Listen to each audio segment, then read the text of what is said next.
in my backyard with Homer Dunn, and here we are at Alyson's Orchards, and it is such a beautiful day today. We're here in September, and you got some blue skies, you got some nice clouds there, and we're going to be talking about apples. Now, you probably go to the store and you see probably 10 varieties of apples, but there's a few more. There's also a little bit more of a story to tell. So, Homer, welcome. Welcome you to Alyson. Thank you, thank you. And you're going to tell us about the year in the life of an apple? Yeah, a lot of people are under the misconception of after September, October, we all go to the Bahamas. And well, that's what I thought. You know, when really, in fact, it takes all year to grow that apple for September and October. And we're going to touch base on each aspect of it a little bit, not in great detail. But first, let me tell you what we have here at Alyson's. We've got 400 acres of land, 55 acres of which is fruits and vegetables, 45 acres of apples, which include 48 different kinds of apples, many of which are heirlooms and apples that are lost because they didn't have a commercial value. We have few sweet and sour cherries, apricots, peaches, plums, 4 or 5 different kinds of plums, blueberries, raspberries, a little bit of everything. Yeah, I can't imagine keeping track of all of this. You know, I mean, do you just keep it in your head or do you have to write it down? I make notes. Yeah. Just to make sure I don't forget something. Right, right. And every year is different. I know that every certain year, things happen, but... And Mother Nature's really becoming fickle. I mean, the weather in the last 4 or 5 years has really been strange. Yeah, just a couple of degrees makes such a difference. And it goes from one extreme to the other, from wet to dry, hot, cold, and it makes such a difference. That's the biggest problem, is dealing with the weather. Right. And there's no control over it. Other things we have control over, but not the weather. Right, right. So it's been difficult, especially the hail. Hail's been getting worse, which can really wipe you out in 30 seconds. After all you've done, 30 seconds, your year's ruined. Yeah, that's too bad. So that's probably the biggest threat, and that getting froze out in the spring. Right, right. So now we have apples on the trees right now, but what's going to happen, because your year starts pretty soon, actually? Well, the real work starts after the picking season. The new season for next year starts, probably our work starts in December on the year of the apple. So what will you do in December? That's when we start our pruning, providing it hasn't been too warm. Right, so last year we had a really warm Right, so I had to winter. delay my pruning till like the 1st of January. And the reason being is for a winter injury.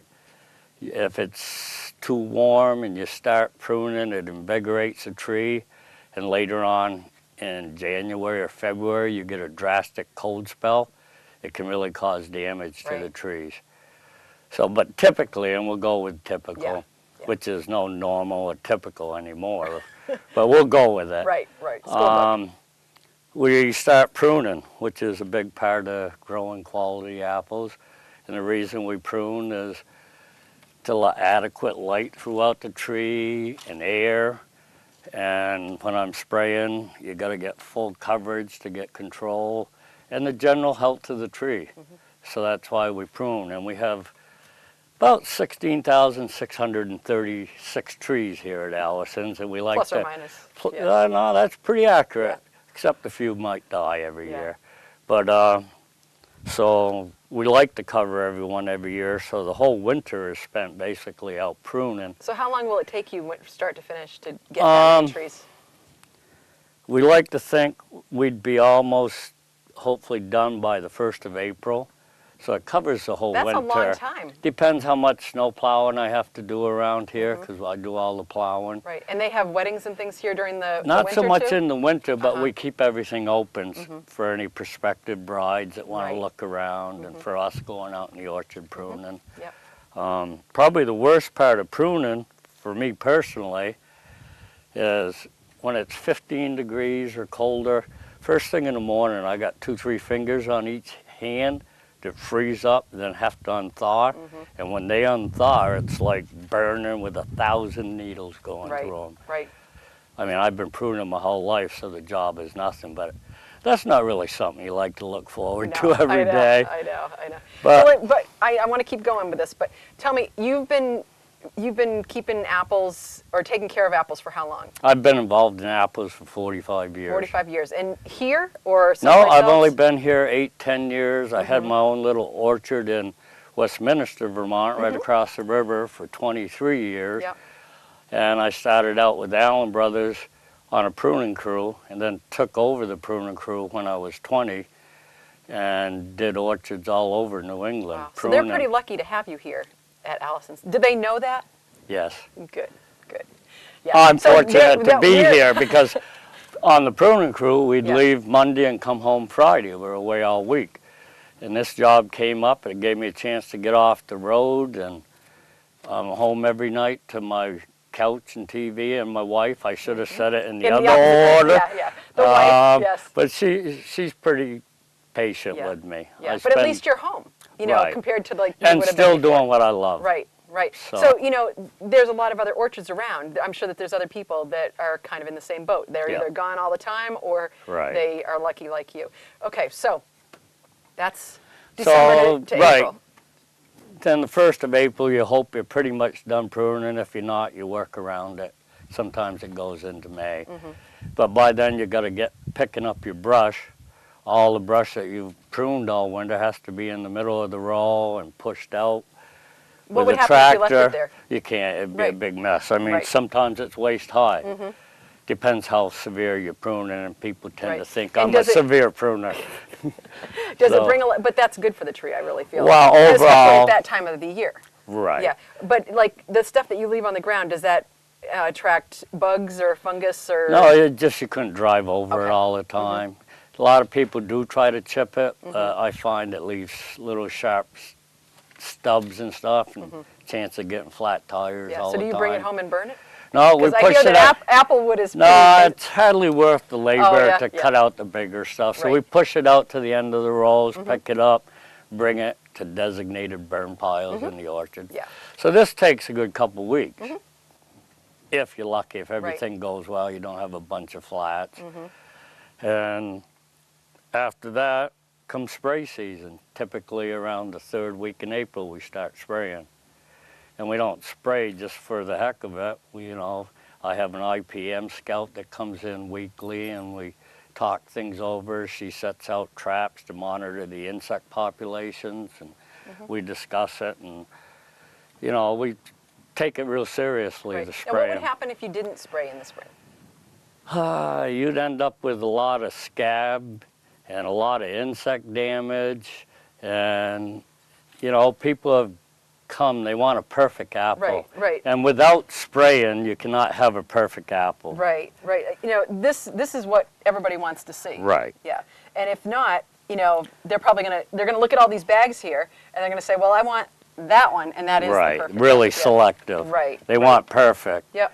Which a few insect damage or a little bit of scab doesn't affect the flavor. It's Right. all eye appeal, just looks. Right. So if we could change our thought on that, we might be able to cut back on Right. spraying. Which would probably be good for everybody, but you've got to do what you got to do. Right, You know? and we do take it serious. We have the IPM program, which is Integrated Pest Management.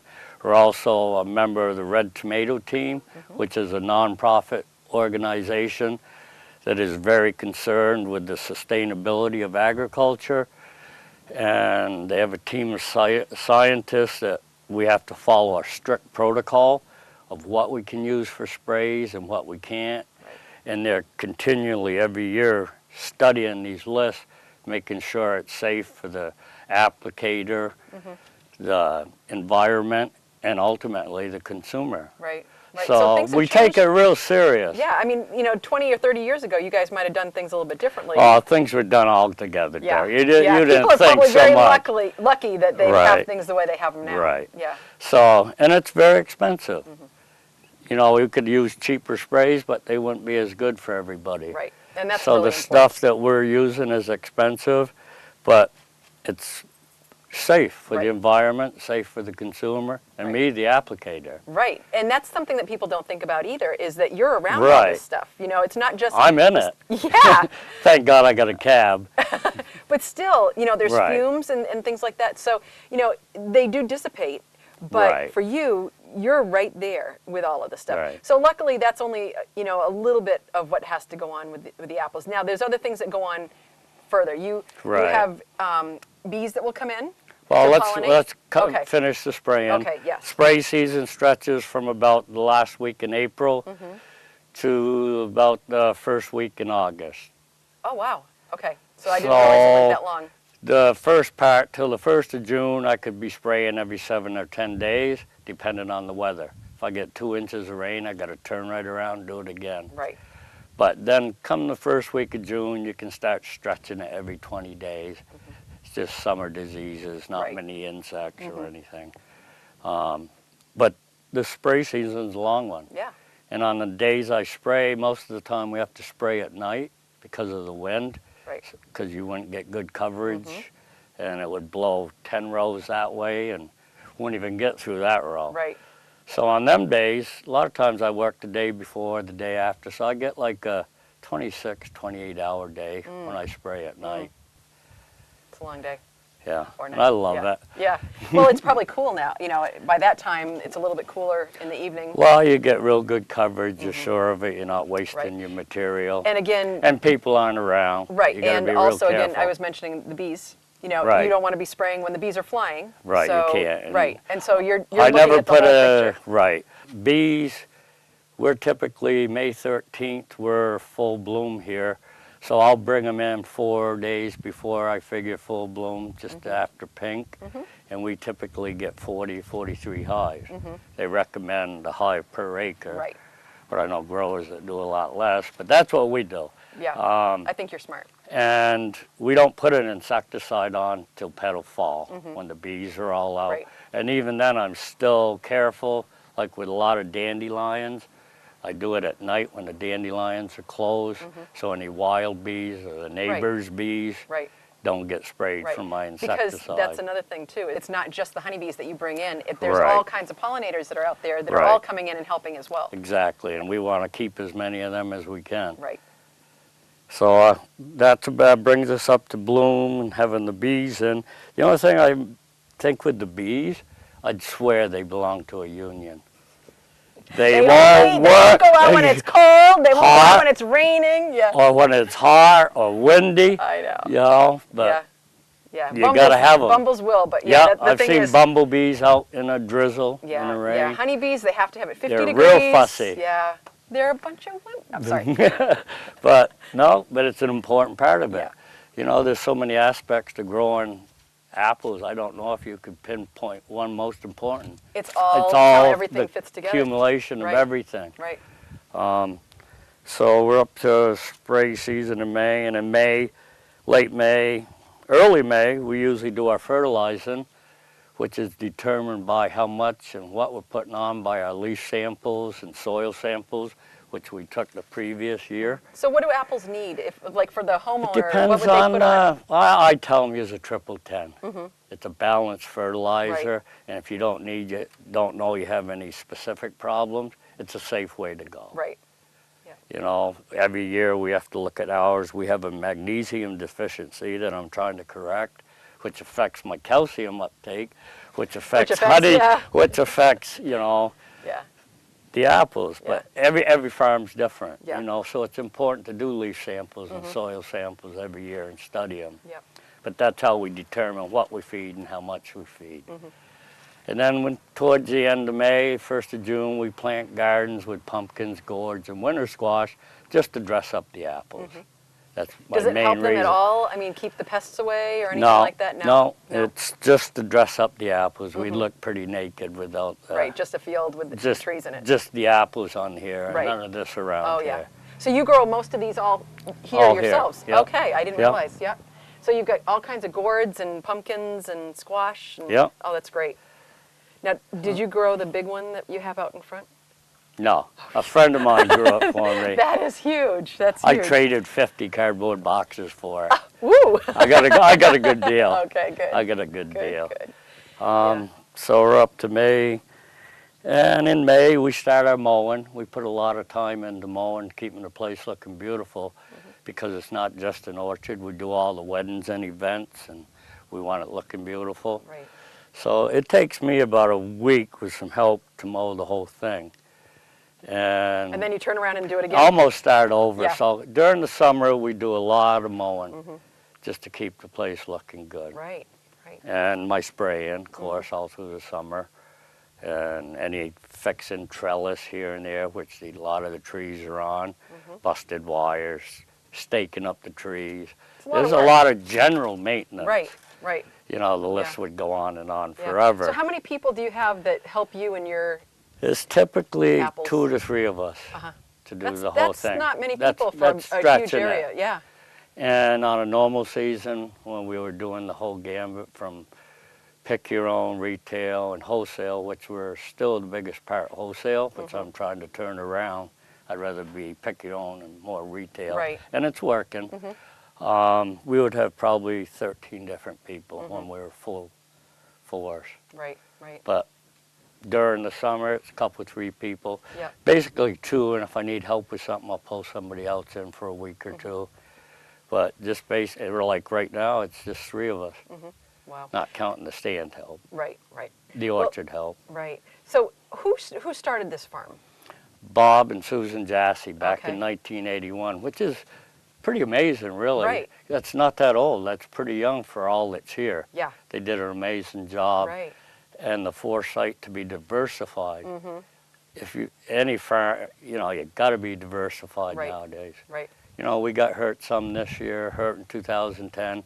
If we'd been just an orchard, we'd be hurting. Right, right. But we've got a great wedding schedule booked up, and it's going to help pull us through. Right, right. And that's what you got to do. Yeah. Well, you know, the other day I was talking with someone, and I never thought about this, but determining where you're going to put an apple orchard, I didn't realize that there's a frost line. And I look at the field and I think, well, you've got an open space. Why don't you fill that with more apple trees? And I wonder, is that because of the frost line, or is it just Typically, they think a southeastern exposure is the best. You could put an orchard in anywhere, but if it sits down in the hole, or you're more likely because to you need get froze out. circulation and sun? Right, air movement, so the cold doesn't settle in. When Right. it does, typically if it's not real bad, you can see there'll be no apples up to about chest height. Right. Because the cold settles. Right. And that's what happened in 10. We Right. got froze out quite a bit, but we had apples in the tops of the trees, but there Right. was nothing from the ground up. Yeah, you just never think So of that. location is a big thought when you're putting in an orchard. Right, right. But I would tell people, don't put them in. It's too much work. Come buy apples from me. Because you know what you're doing. Okay, so you were talking earlier when we were talking before the show that you have a couple of heirlooms that you developed. I have one tree. I had a Macintosh in my orchard over in Westminster that I ran for 23 years.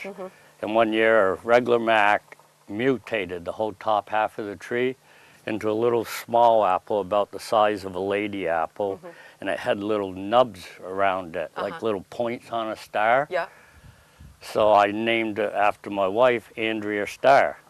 Beautiful. And when I came over here, I brought some sign wood and grafted a tree over here. Good thing I did, because the landowner, after I moved out of there, cut it down. Oh, you must have been heartbroken. No, it served me well, and yeah. I had fun with it for Yeah. 23 years. But you've got one But here I'm now. glad I went and got this. So that tree here, the only place in the world that you can see that tree Andrea or Starr. the apple is here at Alyson. Really? I think that's pretty neat. Yeah. Last year I picked 2 or 3 half pecks and put them up at the farm stand without even putting the sign and the story behind them. Yeah. And out of those 3 half pecks, I had one lady come down to my office and tell me, oh, these are great. Right. Well, you know, that So I could maybe build it into something. that brings up a point when you say that something that looks kind of different tastes great. Right. You know, a lot of these heirloom varieties, they might not look the distinct best. flavors. Yeah, I mean, it's amazing to see what happens when you take the skin off and you bite into Or it. even looking at it as a whole. Yeah. Like the knobbed russet Uh-huh. out of Canada. It's a Canadian variety. It looks like a cross between a gnarly potato and an apple. But it tastes great. Yeah, well, it kind of got a dirt taste at Oh, first, really? but then Yeah. it has great flavor. Oh, so it's got levels, like a Yeah, it's got levels bottle to of wine. right. Yeah. You yeah. got to give it time. Yeah. But it's so ugly to look at. I planted 2. Yeah. I've only had a couple apples last year. It got froze out Yeah. this year, but Yeah. it held true to the pictures in the book. And my favorite is the Hudson's Golden Gem, which you would think, close your eyes, you think you would be eating a pear with the texture and the sweetness. It's a real nice apple. But they have distinct flavors. I mean, a lot of the new apples are pretty much the same. Yeah, you know, a lot of times when I go to the store, it feels like it just doesn't have much flavor at all. Right. You know, I think, is it because they've been bred out so much, or I don't know. It just Well, doesn't, it has they so don't much have to that. do with that, the soil. Mm-hmm. Every apple orchard can grow the same apple, and it might taste different in Right. each orchard. Right.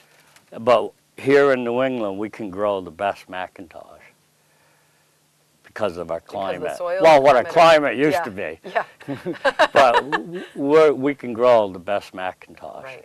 And a lot of growers are taking a lot of them out. They said, nah, the heck with Mac. No, it's a New Everybody England. loves It's a New Macintosh. England tradition. Right. Right. I won't take my Macs out. right. Right. No, I mean, I might add other varieties, but I won't do away with my Macs. right. But we have 48 different kinds that we harvest now, and another block I'm working on that'll have 100 different heirloom dessert and cider apples. So it's good, because I planted that block for someone like you. Hey, want to check out 100 different kinds of Yeah. apples? Yeah. Go here. Right. Because now the 48, there's a few here, a few in this Right. block. When Right. they set it up, Well, you they know- didn't set it together. Yeah, but you know, it makes it a lot easier, I think, to set all of your apples, you know, one Together. variety. I mean, if you didn't, you'd have to Right. think, okay, which one's going to be, Oh, it's you know, flowering and then fruiting at what time? you know, I say we have bloom about May 13th, Mm-hmm. but with all these different varieties, some are real early. The Duchess of Oldenburg, we start harvesting the 1st of August until the last ones, Roxbury Russets, Baldwins, the end of October. So there's a long bloom period, and every variety has its own headaches, especially when you start getting into Sounds these. like everything else. So you say, well, we got to find a happy medium Yeah. and treat them all the same, Right. you right. know. Yeah. But it's really interesting. I wasn't familiar with all these heirlooms till I came here, Really? but it's Yeah. really interesting. Yeah. No, over in Vermont, I had the basic varieties, Right. you know, Max, Cortlands, McCowans, Red Well, Delicious. when I was growing up, that's all that I remember is But- the typical, you know, to hear something like even a Honeycrisp, I'm like, I never heard of a Honeycrisp until 10 years ago. And I know that they've been Right. around, but, you know, these things, these other apples, I just don't even think of besides the normal Right. stuff that you see in the grocery store, really. And that's why a lot of regular grocery stores don't carry these. It'd be like Blueberry Fields, specialty stores. We sell them, and we sell a lot down in Boston to specialty Right. restaurants and stuff. And they're really becoming popular. We do a tasting 2 or 3 times a weekend, and people love it. Oh, yeah. Take 10, 15 different kinds and slice them up, let people try them. I have a friend that's real knowledgeable, and I'm more so than myself, and he'll come up a couple weekends and talk with people. So it's becoming real popular. They're here to stay. Yeah. And they command big money. Well, Over you know, it'd be nice to Macintosh. make, well, yeah, yeah. Well, and it'd be nice to make some of your money back with all of the things that you have to do, with all of the time, the care that you have to do for your orchards. I mean, it would be nice to be able to make money and Right. continually grow. So what do you think is the next step for Alyson's? Where do you see you guys in 5 or 10 years? Anything different? Much bigger in the pick your own, trying to cut back on wholesale, because a lot of time it's money in this hand and out this Right, hand with wholesale. right. It's not big money in No, it's wholesale. not. And You people- make a buck, but Yeah, but people Is it don't worth realize how inexpensive, or how how much more money that you can make by selling it this way. Retail or pick your own. Yeah, wholesale, you don't get anything. No, it's not a lot even of worth work. it almost, yeah. Right, Yeah. and that's what we're thinking about in the near future. I don't think I would do away with it entirely, Right. and No. you can't. Because, again, diversity. I mean, you have to I have would keep my a little bit of local everything. wholesale because it's good advertisement for us. Right. Like Pete Stand, and Shaw's and Keene, and Blueberry Fields. It's good advertisement to have our name and our Right. bags out there Yep. and our product. Right. Yeah. And it's interesting though, the furthest I've ever shipped apples is Whole Foods, Texas. And I've actually had people come in here and say, I bought your apples in Texas. Wow. It was pretty That awesome. makes you feel pretty good, Yep. doesn't it? Yeah. Yeah. So today we've been in my backyard. I have a huge backyard today. You certainly do. How many acres? 400. 400 acres. I have a 400-acre backyard. No, I'm just 75 I'm just a acres visitor. are fenced in. Oh wow, Because that's of the a deer. lot of money Well, right it's there. for deer fence. That's right, because you get, and then deer, and you probably have bear, and you have Yep. other things that are going to eat them. But anyway, that's another show. So thank you very much, Homer. It's been a pleasure talking with you. It's a pleasure having you here. Yeah, that I wasn't like so bad. educating people. That's Oh. it. Good deal. So all your friends are going to No, be able that to. wasn't bad at all. No, it wasn't. So all your friends I are going to be gotta able get to get a over it. copy of this DVD, Oh, and you'll. thank they'll- you. Yes. I hope and I don't they'll come pass it all across around. looking too stupid. Oh, you're fine. So, okay, so if you're interested in contacting us and getting a copy of Homer's DVD, you can email us at inmybackyardch8@gmail.com and just let us know. So, thank you, Homer. Thank you for coming. Thank you. And I'll always think of you every time I come up here. I'll wonder Look where me Homer up. is. He's probably out in that field, way out back. No, out in the probably orchard. down there in the fall. Fixing yeah. All right. Thanks a lot, and we'll see you again in my backyard.